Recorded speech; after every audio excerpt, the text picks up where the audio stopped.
Hey guys, it's Kristi at 413 Fitness, and you might be asking, what am I doing on the floor? Well, one of my biggest passions is that you guys have the strength to get yourself up off the floor in case you have fallen.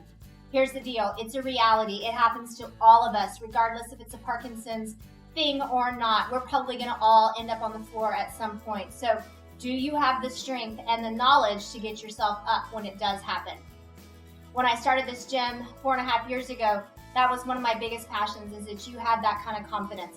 So I created our stretch series in kind of a sequence so that you would have that ability to go through that fluidity of the movements to get yourself off the floor. So let's just imagine that I have fallen face first. The first thing I'm gonna do is wiggle those legs, wiggle my ankles, my shoulders, my neck. If it happens to be that I fell on my back, same thing. I'm gonna wiggle everything and just make sure that there is no major ow, ow, ow kind of pain, because if not, then I might have the strength and the ability to get myself off the floor. But what happens if I get on my back and I cannot get over to the floor? I want you to think about your leg being a windshield wiper. So it's just gonna go back and forth, side to side. This is an exercise you can do on a regular basis in bed. Make sure you can do both legs back and forth. And we're gonna use that momentum, whichever leg is stronger, and I'm gonna kick and roll myself over. That's my goal, is to be able to roll myself from my back to my stomach so that I can get myself up off the floor. Now, when I'm in that position, I'm gonna do what is the child's pose. So a very famous stretch that you see us doing all the time.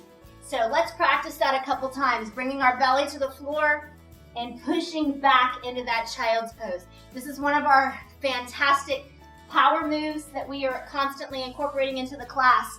So we want to be able to have that fluidity in our hips and being able to sink back in that child's pose. Now from there, what I'm going to do is I'm going to take 1 foot forward. Right now we're just going to practice a couple of times. So I'm going to step that foot forward and then come back down. Step my other foot forward and come back down. I want you to think about stomping on a bug. So give me lots of power when you step. If you need to step here and get that foot up, that's what we need to do today. But we're gonna keep doing that over and over again so that we can get ourselves up. Now, if you start getting dizzy, stop, settle down for a second before we keep going on. We wanna get ourselves where the room is not spinning when we do these exercises. But I'm gonna pop down and I'm gonna make sure that I pop up with my strongest leg. So whichever leg that is, I want you to come there and I want you to get what I call coach's stance. We see the coaches all the time getting on one knee, coming into the huddle to talk to our team. I want you to focus on trying to rest your forearms on that knee as opposed to resting with your hands. Because if I broke something like a hand or my wrist or something in my shoulder, am I gonna have the ability to get myself up? I'm gonna tuck my back toe under. Think about that runner stretch that we do in class. That's what I'm trying to do, is get that toe tucked back under. What I'm gonna do is I'm gonna use my forearms. I'm gonna push off my first front foot, off my legs, off that back toe, and I'm gonna drive myself up to a standing position. That's why we do some of these cardiovascular exercises that seem crazy, but those are the kind of strengths that are gonna help us get off the floor. So I'm gonna go through it one last time. I'm on my stomach.